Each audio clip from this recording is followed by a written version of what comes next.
Alô, alô, muito boa noite a você aí do outro lado. Eu sou o repórter Gustavo Ferreira do valorinvest.com. Começa agora o seu saldo deste dia 29 de julho de 2022. É o último pregão do mês de julho. Portanto, este saldo do dia é saldo do mês, fim de mais um mês.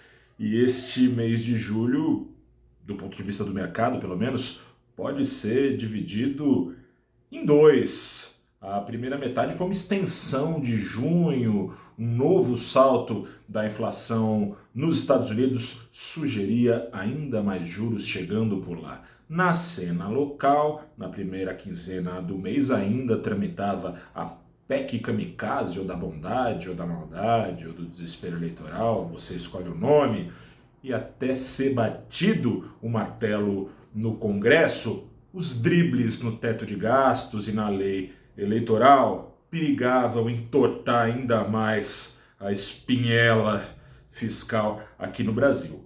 Mas, na segunda metade do mês de julho, o pano de fundo, se não chegou a melhorar, despiorou.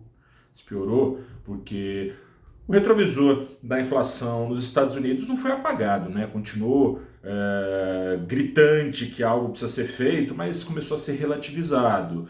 As expectativas passaram a dar refresco, ou seja, os agentes econômicos nos Estados Unidos começam a entender que a inflação pode cair, com os juros fazendo de fato efeito lá nos Estados Unidos. E com isso ainda diante de sinais de fraqueza da economia americana, ainda que o mercado de trabalho siga bombando, aliás, bateu o recorde de altos salários nos Estados Unidos em 21 anos. Acompanha no valorinvest.com mais detalhes. De toda forma, tudo isso foi criando esperanças de que menos juros, no fim das contas, podem ser necessários para domar a inflação.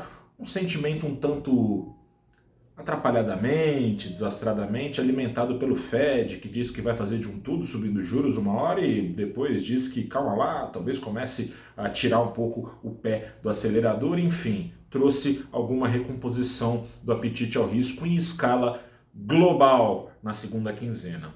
Aqui no Brasil, a PEC Kamikaze foi, enfim, aprovada.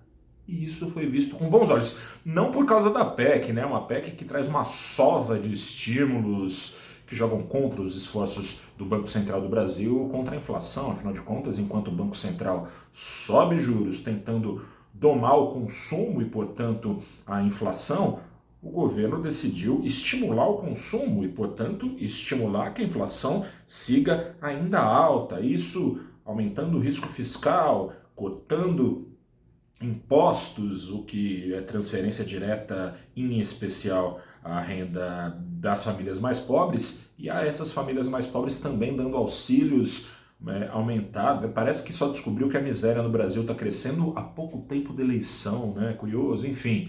Também deu auxílios para taxistas, caminhoneiros, mas parou por aí. E ao parar por aí, pelo menos foi delimitado o risco, né? No papel vão ficar esses gastos até dezembro. Na prática, deve ser permanente, né? É difícil imaginar que em 2023 o novo presidente ou o presidente reeleito num novo governo, qualquer que seja o vencedor das eleições, difícil imaginar que vai chegar, ó, gente, beijão, tchau, tchau, quem ganhou auxílio ganhou, quem não ganhou não ganha, mas não é assim, né? Mas foi delimitado o risco antes que a impopularidade do presidente Bolsonaro pudesse trazer mais bondades para dentro dessa PEC. Ao ser aprovada a PEC, pelo menos ficou conhecido o problema fiscal, ou seja, as incertezas diminuíram, ainda que as certezas sejam ruins. Resumo da ópera, vou resumir agora em números para você o que foi essa montanha-russa de emoções, de apetite ao risco que não dava as caras, depois começou a dar com tudo. O Ibovespa, é o principal índice da Bolsa Brasileira, ele acumulava perdas mensais de 3,5% até metade do mês, dia 14 de julho. Mas de lá para cá, deu uma arrancada de mais de 7% nos últimos 15 dias do mês, fechou com ganhos de quase 5% no acumulado mensal. subiu aí nessa sexta-feira 0,5%, mais 0,5%, com uma queda ainda parcial no ano de 1,5%. Mais que a bolsa, o preço do dólar demorou ainda a trocar de mão. Foi tudo nessa semana aqui, na última sexta-feira, a cotação era de 5,50, acumulava uma alta em reais o dólar de 6%.